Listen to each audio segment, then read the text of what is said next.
Nesta quinta-feira da terceira semana dos nossos exercícios espirituais, nós vamos rezar Marcos capítulo 2, versículo 13 a 17.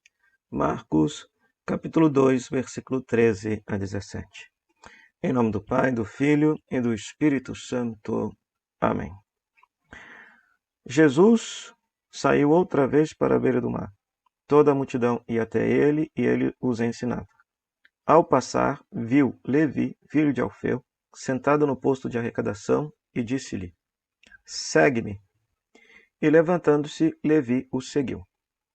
Depois, quando estava à mesa na casa de Levi, muitos publicanos e pecadores sentaram-se à mesa com Jesus e seus discípulos. De fato, eram muitos os que o seguiam.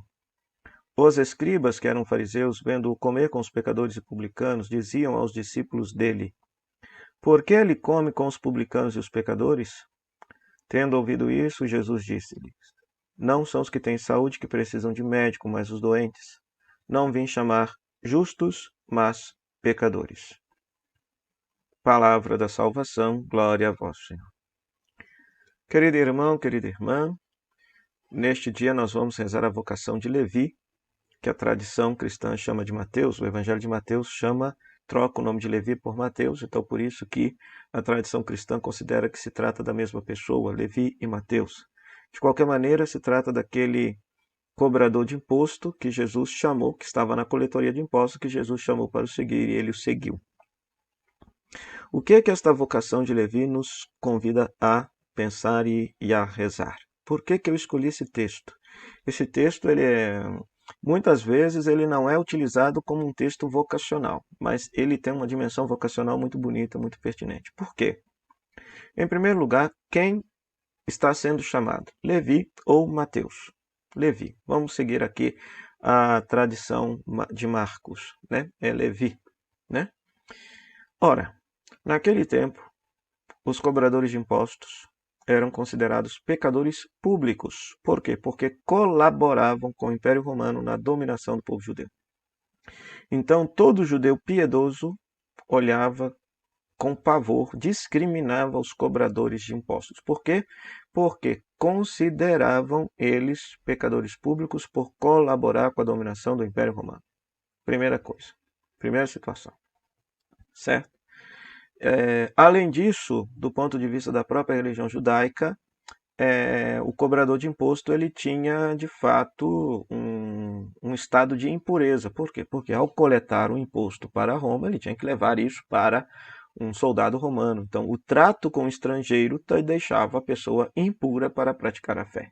Então, de qualquer maneira, o Levi, aos olhos da religião judaica, não era alguém, digamos assim, digno, alguém de bem, vamos dizer assim.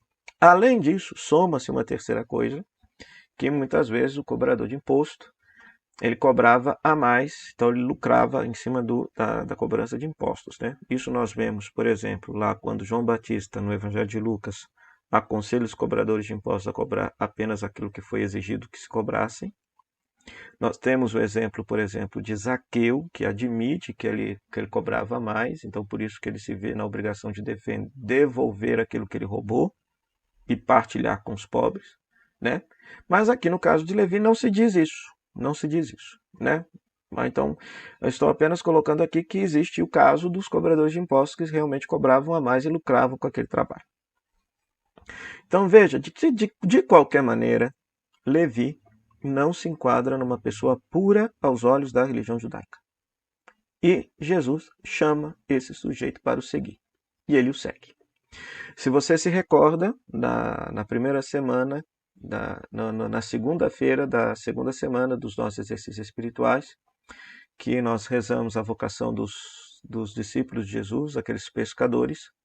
Então eu dizia naquela meditação, e digo agora aqui novamente, que seguir é o termo técnico para o discipulado, né? Ou seja, tinha um rabino que tinha os seus alunos, então os alunos aprendiam com o rabino a palavra de Deus, a Torá, a comportar-se na sociedade. Então Jesus chega para esse pecador público e o convida a seguir, e ele o segue. Nenhum rabino aceitaria Levi na sua escola rabínica, nenhum fariseu aceitaria conviver com Levi. Os saduceus, sim, porque os saduceus são o alto clero, o clero de Jerusalém, mas é um clero que é conivente com Roma, então não veria problema nenhum. Mas Jesus, pregador do reino de Deus, convida esse pecador público para seguir para lhe seguir. E ele aceita. E ele aceita. Então aqui que está a questão. Ora, nós vivemos numa cultura, numa sociedade onde que a minoria esmagadora, até mesmo dos próprios cristãos, vive, vamos dizer assim, com plena convicção à moral cristã católica.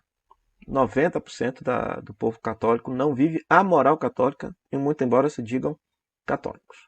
Então, a rigor, nós poderíamos dizer que são pecadores, né? Entre aspas.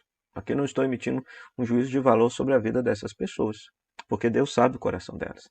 Deus sabe muito bem que às vezes a pessoa está numa situação de vida não porque ela queira, é porque ela não vai aprender o que é certo, segundo a fé cristã católica.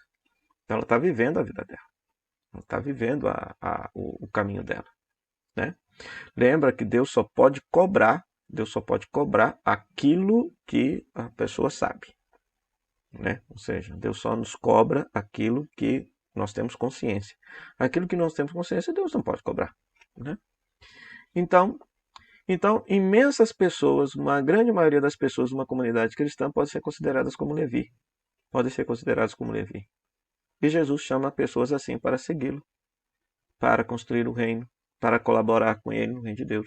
Jesus não conta com perfeitos. Aqui que está a questão. Jesus não conta com pessoas perfeitas. Né? Então, por isso que se ele contasse com perfeitos, não contaria com ninguém. Com ninguém. Até os que hoje ficam aí de todas as maneiras defendendo a moral católica, os bons costumes católicos, sabe-se lá se vivem de fato aquilo que estão anunciando para os outros, né? Aquilo que estão anunciando para os outros, né? Então, e quantas vezes você sentiu no seu coração um apelo, um chamado a colaborar na comunidade cristã, colaborar na igreja, aí você falou, puxa, mas eu sou um divorciado, sou uma divorciada, a minha vida é um pouquinho bagunçada, minha vida é toda atrapalhada, não vou atuar não vou trabalhar na pastoral não vou me dedicar à igreja não. Por quê? Porque você é pecador? Não, mas a igreja é o lugar dos pecadores, a igreja não é o lugar dos justos e santos. A igreja é o lugar dos pecadores que querem seguir a Jesus e nesse caminho com Jesus querem modificar a sua vida. Querem modificar a sua vida.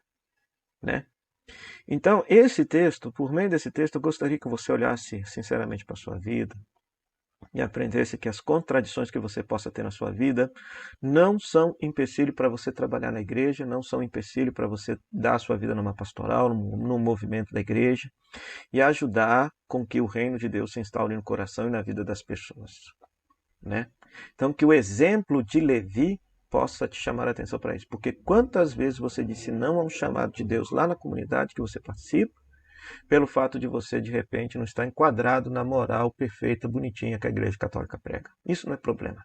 Jesus não conta com isso. Jesus conta com os pecadores. Jesus conta com todos aqueles que estão disponíveis a segui-lo, seja em que situação de vida for, seja em que estado de vida for. Né?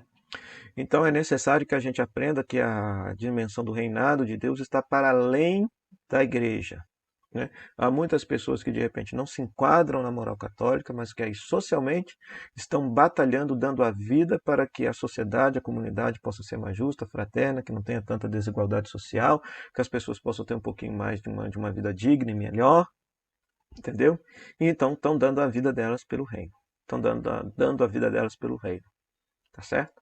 Então que o exemplo de Levi te faça pensar sobre sua vida e a rezar que as suas contradições não são um empecilho para você seguir a Jesus.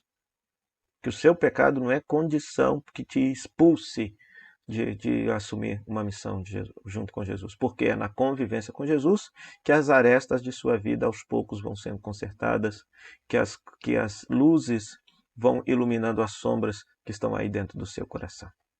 Que Deus te conceda um bom exercício espiritual com esse texto. O Senhor esteja convosco, Ele está no meio de nós, que a bênção de Deus Todo-Poderoso, Ele que é Pai, Filho e Espírito Santo, Deus sobre você, permaneça para sempre. Amém.